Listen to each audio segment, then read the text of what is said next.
So আজি আমি discuss কৰিম ক্লাছ 10 ৰ অসমীয়া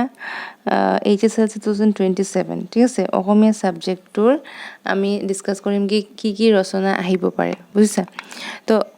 আমি তো জানো যে আমাৰ অসমত এবাৰ বহুত বানপানী হল ঠিক আছে ন বহুত মানুহ এফেক্টেড হল বহুত মানুহৰ প্ৰবলেমছ ফেস কৰিলে তো এইটো কাৰণে আমাৰ যেটো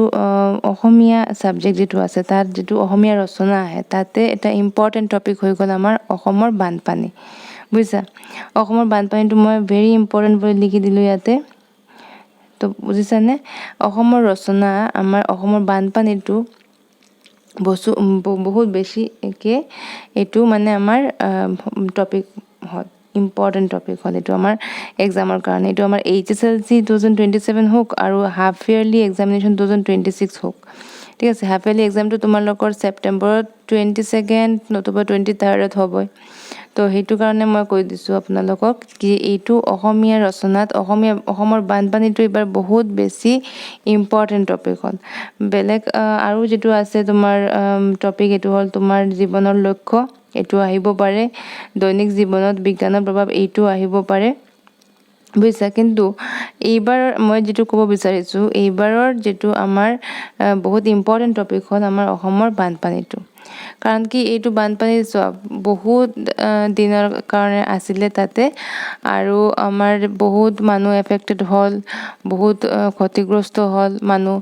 তাৰ পিছত বহুত সেলিব্ৰিটিও আহিলে বহুত মানে এইটো একটা টপিকটো বহুত ডাঙৰ হৈ গল হয় নে নহয় মানে বহুত মানে প্ৰবলেমছ দিছিলে তো হেতু কাৰণে আমাৰ অসমৰ বানপানীটো এবাৰ কাৰণে বহুত ইম্পৰ্টেন্ট টপিক হৈ গল বুজিছা এতিয়া মই ইংলিশ সাবজেক্টত যেটো আমাৰ ষ্টৰী ৰাইটিং আহে ইংলিশ সাবজেক্টত ষ্টৰী ৰাইটিং আহে নহয় তো হেতুতে আসাম ফ্লাডটো একটা বহুত ইম্পৰ্টেন্ট টপিক হৈ গল এটো মই ভেৰি ইম্পৰ্টেন্ট দি ৰাখিছো বুজিছা তো এইটো আসাম ফ্লাডটো বহুত ইম্পৰ্টেন্ট টপিক হল আমাৰ কাৰণ কি আমি জানো যে অসমৰ যেটো ফ্লাড হল এবাৰ এইটো বহুত ডাঙৰ এটা ফ্লাড আছিল তো হেতু কাৰণে আমাৰ যেটো প্ৰত্যেকটা সাবজেক্টৰ যেটো টপিক থাকে ন তাতে অসমৰ ফ্লাডটো এটা ইম্পৰ্টেন্ট টপিক হৈ গল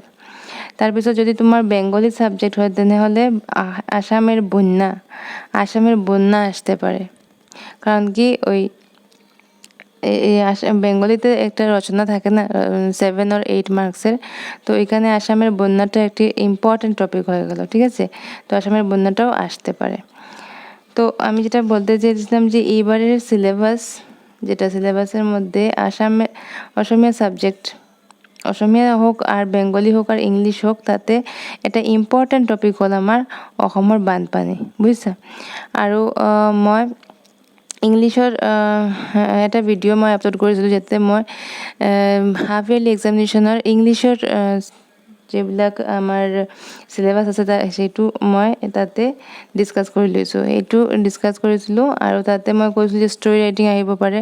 ষ্টৰী ৰাইটিংত আমি আজি এটো কলো যে আসাম ফ্লাডটো এটা ভেৰি ইম্পৰ্টেন্ট টপিক হয় তাতে আৰু সেইটো ভিডিও আপোনালোকে চাই লব তাৰ পিছত বেঙ্গলীৰ কি থাকিব যেটো আমাৰ ৰচনা যদি থাকে তেনে হলে এইটো ইম্পৰ্টেন্ট টপিক থাকিব আসামেৰ বন্যা ঠিক আছে আৰ তাৰ পিছত মই কৈছিলো এইটো যেটো মোৰ চেনেল হয় তাতে মই ক্লাছ 10 ৰ ম্যাথছৰ চ্যাপ্টাৰ 8 টো স্টাৰ্ট কৰিছো ঠিক আছে এক্সাৰসাইজ 8.1 কমপ্লিট কৰিলো আৰু 8.2 টো মানে চলি আছে এই এটা ভিডিও দিছো আৰু নেক্সট মই 8.2 ৰ গুটেখিনি এক্সাৰসাইজটো মানে হেক কৰি দিম তাৰ পিছত আৰু আছে মানে এইটো চেনেলত এটা প্লেলিষ্টত তোমালোকে পাবা যে মই হাফ ইয়াৰলি এক্সামিনেশনৰ সিলেবাস যেটো ম্যাথছৰ সিলেবাস হয় তাৰ পিছত সোশ্যাল সায়েন্সৰ সিলেবাস হয় তাৰ পিছত জেনাৰেল সায়েন্সৰ সিলেবাস ইংলিশৰ সিলেবাস এইবিলাক মই ডিসকাস কৰিছো তো তোমালোকে প্লেলিষ্টত গৈ মিলি হেতু পাই যাবা তাৰ পিছত মই নেক্সট যেটো ভিডিও আপলোড কৰিম তাতে মই অসমীয়া সাবজেক্টৰ মই মানে সিলেবাস খিনি গুটেখিনি মই ডিসকাস কৰিম তাতে কি থাকিব কোনটো চেপ্টাৰ থাকিব, কি গ্ৰামাৰ থাকিব, কোনটো ইম্পৰ্টেণ্ট হয় এইটো এক্সামৰ কাৰণে, তো সেইটো মই ডিছকাছ কৰিম। তো আজি মই যিটো ক'ব বিচাৰিছিলোঁ যে অসমীয়া ছাবজেক্টটোৰ যিটো অসমীয়া ৰচনা থাকে ন, তাতে অসমৰ বানপানীটো বহুত ইম্পৰ্টেণ্ট হৈ গ'ল আমাৰ HSLC 2027 কাৰণে হওক আৰু হাফ ইয়াৰলি এক্সামিনেশ্যন 2026 কাৰণে হওক। হাফ ইয়াৰলি এক্সামিনেশ্যনটো আপোনালোকে ভালকৈ দিবা দেই, কাৰণ কি এইটো এক্সামত মানে এইটো HSLC কাৰণে প্ৰিপাৰেশ্যনৰ কাৰণে বহুত ইম্পৰ্টেণ্ট এটা এক্সাম হয়। এইটো ষ্টেট বৰ্ডে পাতিব, তথাপিও এইটোৰ মানে যিটো কুৱেশ্যনবিলাক আহে পেটাৰ্ণটো বুজি পাবা, কি আহিব পাৰে, কি নাহিব পাৰে, তো সেইটো তোমালোকে ভালকৈ বুজিব পাৰিবা। তাৰপিছত আছে আৰু বেলেগ টপিকো মই ইয়াতে লিখি দিছোঁ, তোমাৰ জীৱনৰ লক্ষ্য আৰু দৈনিক জীৱনৰ বিজ্ঞানৰ প্ৰভাৱ। নেক্সট যিটো মই ভিডিঅ' আপলোড কৰিম তাতে অসমীয়া ছাবজেক্ট যিটো আছে তাৰ মানে মই চিলেবাছখিনি মানে মই তাতে ডিছকাছ কৰিম। তাতে মই আৰু যিটো আছে অসমীয়া ৰচনাত যিবিলাক আৰু আছে টপিক সেইবিলাক মই ডিছকাছ কৰিম, ঠিক আছে। তো আজি যিটো মানে মই ক'ব বিচাৰিছিলোঁ যিটো অসমৰ বানপানীৰ যিটো আছে সেইটো বহুত বেছি ইম্পৰ্টেণ্ট এটা টপিক হৈ গ'ল আমাৰ HSLCৰ কাৰণে। যিকোনো ছাবজেক্ট হওক, মোৰ ইংলিছ হওক আৰু মোৰ বেংগলী হওক, মোৰ অসমীয়া হওক, হয় নহয়, অসমৰ বানপানীটো এটা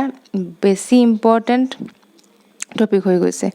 ঠিক আছে। থেংক ইউ ছ' মাছ। আৰু নেক্সট ভিডিঅ'টো মই যদি আপোনালোকে ভিডিঅ'বিলাক ভাল লাগে তেনেহ'লে লাইক কৰিবা, শ্বেয়াৰ কৰিবা, ছাবস্ক্ৰাইব কৰিবা, তাত যাতে মই মটিভেশ্যন পাওঁ কি নেক্সট ভিডিঅ'টো আপলোড কৰিবৰ কাৰণে, ঠিক আছে। আৰু মই চাওঁ আপোনালোকে ভালকৈ এক্সামটো দিব, আপোনালোকৰ যি প্ৰব্লেমছ আছে সেইবিলাক মই ডিছকাছ কৰিম, কি আহিব পাৰে, কি ইম্পৰ্টেণ্ট হয় এক্সামৰ কাৰণে, সেইবিলাক চব মই ডিছকাছ কৰিম। তোমালোকে মোক অলপ ছাপোৰ্ট কৰিবা দেই। আৰু মই বিচাৰোঁ কি তোমালোকে ভালকৈ এক্সাম দিয়া আৰু বেছি মাৰ্ক পোৱা, সেইটো মই মানে আশা কৰোঁ, ভগৱানৰ কাছত মই এইটো প্ৰাৰ্থনা কৰিম, ঠিক আছে। Thank you so' much.